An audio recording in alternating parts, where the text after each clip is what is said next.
Hello judicial service aspirants, judicial dream की model answer class में आप सभी का स्वागत है। जैसे कि आप सभी को पता है कि हमारी एमपीजेएस की जो टेस्ट सीरीज़ है वो 13 सितंबर को लॉन्च हो चुकी है और हमने सबसे पहला मॉक टेस्ट आईपीसी का, उसके बाद सीपीसी, फिर सीआरपीसी और उसके बाद हमने इंडियन एविडेंस एक्ट का मॉक टेस्ट अपलोड किया था। जिन भी स्टूडेंट्स ने हमारी टेस्ट सीरीज़ को बाय किया है उनके लिए ऑल द बेस्ट, परंतु अभी तक जिन भी स्टूडेंट्स ने हमारी फुल टेस्ट सीरीज़ को बाय नहीं किया है वो हमारी इंडिविजुअल मॉक टेस्ट को भी बाय कर सकते हैं और उसे एनालाइज करने के बाद यह डिसाइड कर सकते हैं कि उन्हें हमारी फुल टेस्ट सीरीज़ को बाय करना चाहिए या फिर बाय नहीं करना चाहिए। और अगर उनके मन में कोई भी डाउट है तो वो हमारे ब्रोशर में से उस टेस्ट सीरीज़ की सारी डिटेल को पढ़ सकते हैं और अगर फिर भी उनके मन में कोई डाउट रह जाता है तो वो ब्रोशर में दिए हुए कॉन्टैक्ट नंबर पे कॉल करके उस डाउट को कभी भी क्लियर करवा सकते हैं। और जैसे कि आप सभी को पता है कि बिहार के जुडिशरी के एग्ज़ाम की डेट तय हो गई है और जो भी स्टूडेंट्स उस एग्ज़ाम में अपीयर हो रहे हैं उनकी स्पेशल प्रिपरेशन के लिए हमारी टीम ने एक स्पेशल टेस्ट सीरीज़ को लॉन्च किया है। जो भी स्टूडेंट्स उस एग्ज़ाम में अपीयर हो रहे हैं और वो हमारी टेस्ट सीरीज़ लेने में इंटरेस्टेड हैं वो उस टेस्ट सीरीज़ की सारी डिटेल हमारे ब्रोशर में से पढ़ सकते हैं और अगर उनके मन में कोई भी डाउट है तो वो ब्रोशर में दिए हुए कॉन्टैक्ट नंबर पे कॉल करके उस डाउट को कभी भी क्लियर करवा सकते हैं। चलो अब हम अपने आज के मॉडल आंसर को डिस्कस करते हैं।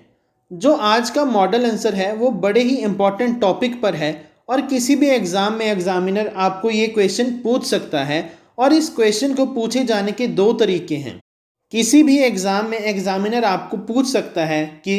Discuss the various kinds of Muslim marriages and its characteristics, और दूसरा तरीका है कि what are the different kinds of Muslim marriages and explain its consequences. अगर किसी भी एग्ज़ाम में आपको ये क्वेश्चन पूछा जाता है तो आपने अपने आंसर में सबसे पहले यह बताना है कि जो मुस्लिम मैरिज है वो कॉन्ट्रैक्चुअल इन प्रोसीजर है but socio religious in substance है। और अगर कोई भी मुस्लिम मेल या फिर मुस्लिम फीमेल आपस में शादी परफॉर्म करना चाहते हैं तो उन्हें कुछ कंडीशंस को फुलफिल करना पड़ता है, तभी वो एक वैलिड मैरिज को सॉल्मेनाइज कर सकते हैं। और जो वैलिड मैरिज है वो कुछ म्यूचुअल राइट्स एंड लाइबिलिटीज़ को अराइज करती है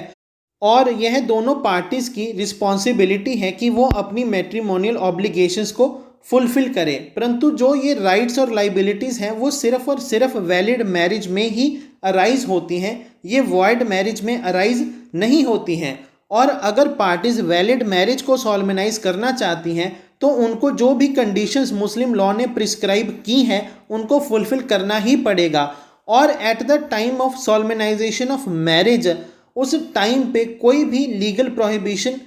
प्रेजेंट नहीं होनी चाहिए। सो हम यह कह सकते हैं कि on the basis of fulfilment of certain conditions and the presence of legal prohibitions Muslim law ने मैरिज को तीन भाग में डिवाइड कर दिया है। The first one is valid marriage, the second one is void marriage and the third one is irregular marriage. अपने answer में काइंड्स ऑफ मैरिजेस को एक्सप्लेन करने के बाद हम सबसे पहले वैलिड मैरिज को एक्सप्लेन करेंगे और इसके कॉन्सिक्वेंसेस को बताएंगे। हम सबसे पहले बताएंगे कि वैलिड मैरिज को मुस्लिम लॉ में सही मैरिज भी कहा जाता है और मुस्लिम लॉ में जब भी कोई पार्टीज़ जो भी कंडीशन मुस्लिम लॉ के द्वारा प्रिस्क्राइब की गई हैं उनको फुलफिल करती हैं और जब वे शादी करते हैं तो उस टाइम पे कोई भी प्रोहिबिशन नहीं होती है तो उस मैरिज को वैलिड मैरिज कंसीडर किया जाता है। तो अगर हम कहें जो मैरिज वॉइड और इर्रेगुलर नहीं है उस मैरिज को हम वैलिड मैरिज कंसीडर करते हैं। इसके बाद हम अपने आंसर में बताएंगे कि जो भी matrimonial rights and obligations arise होती हैं वो सिर्फ वैलिड मैरिज में होती हैं और यह पार्टीज़ को आपस में एक साथ रहने के लिए अलाउ करती हैं और एक लेजिटिमेट चाइल्ड प्रोक्रिएट करने के लिए परमिशन देती हैं। और अगर कोई भी मैरिज वैलिड मैरिज होती है तो उस केस में जो वाइफ है वो मेंटेनेंस क्लेम करने के लिए एंटाइटल्ड होती है और वो डावर भी मैरिज के दौरान कभी भी क्लेम कर सकती है। और अगर शादी के टाइम पे जो डावर डिसाइड किया गया था वो प्रॉम्प्ट डावर था तो उस केस में वो अपने हस्बैंड के साथ रहने के लिए मना कर सकती है जब तक उसे उस डावर को पे नहीं किया जाता। इसके बाद हम अपने आंसर में बताएंगे कि वैलिड मैरिज में जो पार्टीज हैं उनको यह अधिकार दिया जाता है कि वो एक दूसरे की प्रॉपर्टी को इनहेरिट कर सकते हैं as a capacity of husband और वाइफ। इसके बाद हम बताएंगे कि जो वैलिड मैरिज है वो जस्ट लाइक एक वैलिड कॉन्ट्रैक्ट है और एक लॉफुल यूनियन है। और अगर कोई भी पार्टी मैरिज के दौरान अपनी मैट्रिमोनियल ऑब्लिगेशंस को फुलफिल करने से मना कर देती है तो उस केस में जो एग्रीव्ड पार्टी है उसके पास यह राइट है कि वो मैट्रिमोनियल रिलीफ को क्लेम कर सके, और इस केस में जो कोर्ट है वो बाउंड है और उसे उस एग्रीव्ड पार्टी को रिलीफ देना ही पड़ेगा। इसके अलावा जो वैलिड मैरिज होती है वो अगर किसी भी कारण डिसॉल्व हो जाती है, चाहे वो बाय डेथ डिसॉल्व हो या फिर बाय डिवोर्स डिसॉल्व हो, तो उस केस में जो वाइफ है उसे कुछ समय के लिए इद्दत पीरियड ऑब्जर्व करना ही पड़ता है। अपने आंसर में वैलिड मैरिज को एक्सप्लेन करने के बाद हम वॉइड मैरिज को एक्सप्लेन करेंगे और बताएंगे कि मुस्लिम लॉ में जो वॉइड मैरिज है उसे बाटिल मैरिज भी कहा जाता है, और मुस्लिम लॉ के अकॉर्डिंग अगर कोई भी एब्सोल्यूट डिसेबिलिटी प्रेजेंट होती है तो उस केस में जो मुस्लिम मेल और फीमेल है वो आपस में मैरिज परफॉर्म नहीं कर सकते, परंतु अगर किसी भी कारणवश वो आपस में मैरिज परफॉर्म कर लेते हैं तो उस केस में हम उस मैरिज को वैलिड मैरिज कंसीडर नहीं करते, उसे हम वॉइड मैरिज ही कंसीडर करते हैं। तो अगर आम भाषा में कहें जो मैरिज वैलिड मैरिज नहीं है उसे हम वॉइड मैरिज कंसीडर करते हैं। इसके बाद हम अपने आंसर में बताएंगे कि इस मैरिज को मैरिज इसलिए कहा जाता है क्योंकि जो पार्टीज हैं वो मैरिज की सारी कंडीशंस को फुलफिल करती हैं, परंतु यह मैरिज उन दोनों पर कोई भी राइट्स एंड ऑब्लिगेशंस कन्फर नहीं करती हैं और इसका कोई भी लीगल स्टेटस नहीं होता है। इसके बाद हम अपने आंसर में बताएंगे कि वॉइड मैरिज में जो वाइफ है वो मेंटेनेंस क्लेम नहीं कर सकती और ना ही वो डावर क्लेम कर सकती है, परंतु किसी भी केस में अगर जो मैरिज है वो कॉन्ज्यूमेट हो जाती है तो उस केस में जो वाइफ है वो सिर्फ और सिर्फ कस्टमरी डावर ही क्लेम कर सकती है। और अगर वॉइड मैरिज में कोई भी चाइल्ड पैदा हो जाता है तो उसे हम इलेजिटिमेट चाइल्ड ही कंसीडर करते हैं, वो चाइल्ड लेजिटिमेट चाइल्ड कंसीडर नहीं किया जाता है। इसके बाद हम अपने आंसर में बताएंगे कि वॉइड मैरिज में जो पार्टीज हैं उनके पास यह अधिकार नहीं होता है कि वो एक दूसरे की प्रॉपर्टी को इनहेरिट कर सकें, क्योंकि लॉ की नज़रों में यह एक अनलॉफुल यूनियन कंसीडर किया जाता है और यह कोई भी राइट और ऑब्लिगेशन कन्फर नहीं करता है। अपने आंसर में वॉइड मैरिज को एक्सप्लेन करने के बाद हम इर्रेगुलर मैरिज को एक्सप्लेन करेंगे और बताएंगे कि मुस्लिम लॉ में इर्रेगुलर मैरिज को फासिद मैरिज भी कहा जाता है, और अगर मुस्लिम लॉ में किसी भी मुस्लिम मेल और मुस्लिम फीमेल को मैरिज परफॉर्म करनी है तो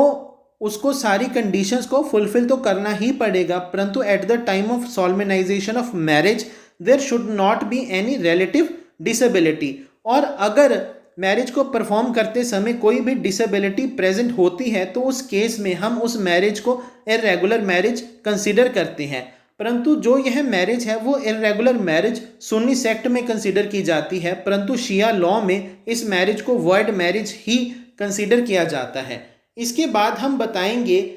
कि मुस्लिम लॉ में जो यह मैरिज है वो अपने आप अनलॉफुल मैरिज नहीं होती है, परंतु कुछ ऐसी कंडीशंस होती हैं जो इस मैरिज को अनलॉफुल डिक्लेयर करवा देती है, परंतु अगर पार्टीज इन कंडीशंस को रिमूव कर देती हैं तो उस केस में जो वो मैरिज है उसको हम वैलिड मैरिज कंसीडर कर सकते हैं, परंतु जब तक वो डिसेबिलिटी रिमूव नहीं होती है तब तक वो मैरिज इर्रेगुलर मैरिज ही रहती है और वो जस्ट लाइक वॉइड मैरिज ही होती है और इसका कोई भी लीगल इफेक्ट नहीं होता है और यह मैरिज पार्टीज पर कोई भी राइट और ऑब्लिगेशन कन्फर नहीं करती है। इसके बाद हम अपने आंसर में बताएंगे कि मुस्लिम लॉ के अकॉर्डिंग अगर यह मैरिज कॉन्ज्यूमेट नहीं होती है तो उस केस में जो वाइफ है वो डावर क्लेम नहीं कर सकती, और वो अगर मैरिज यह डिसॉल्व हो भी जाती है तो उस केस में इद्दत पीरियड को ऑब्जर्व करने के लिए बाउंड नहीं है,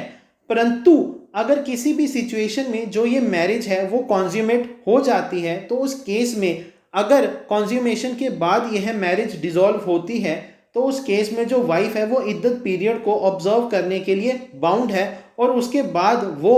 डावर भी अपने हस्बैंड से क्लेम कर सकती है। इसके बाद हम अपने आंसर में बताएंगे कि इर्रेगुलर मैरिज में जो वाइफ है वो इद्दत पीरियड के दौरान अपने हस्बैंड से मेंटेनेंस क्लेम नहीं कर सकती है, और अगर कॉन्ज्यूमेशन के बाद इस मैरिज में कोई भी चाइल्ड पैदा हो जाता है तो उसे हम लेजिटिमेट चाइल्ड ही कंसीडर करते हैं और उसके पास यह अधिकार है कि वो अपने पेरेंट्स की प्रॉपर्टी को इनहेरिट कर सके। परंतु इर्रेगुलर मैरिज में दोनों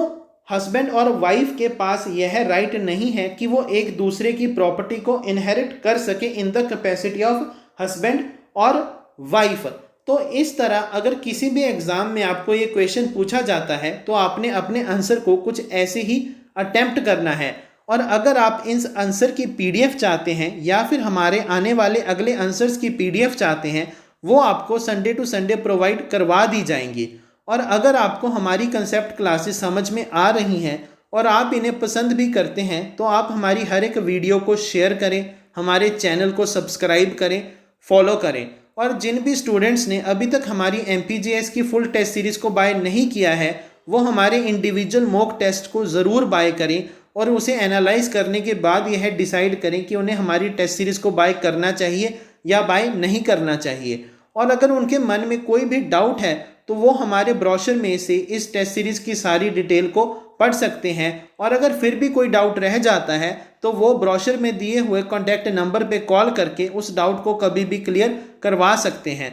और जो भी स्टूडेंट्स बिहार के एग्ज़ाम में अपीयर हो रहे हैं और अगर वो हमारी टेस्ट सीरीज़ बाय करने में इंटरेस्टेड हैं वो हमारी टेस्ट सीरीज़ की सारी डिटेल हमारे ब्रोशर में से पढ़ सकते हैं। और अगर फिर भी उनके मन में कोई डाउट रह जाता है तो वो ब्रोशर में दिए हुए कॉन्टैक्ट नंबर पे कॉल करके उस डाउट को कभी भी क्लियर करवा सकते हैं। Thank you.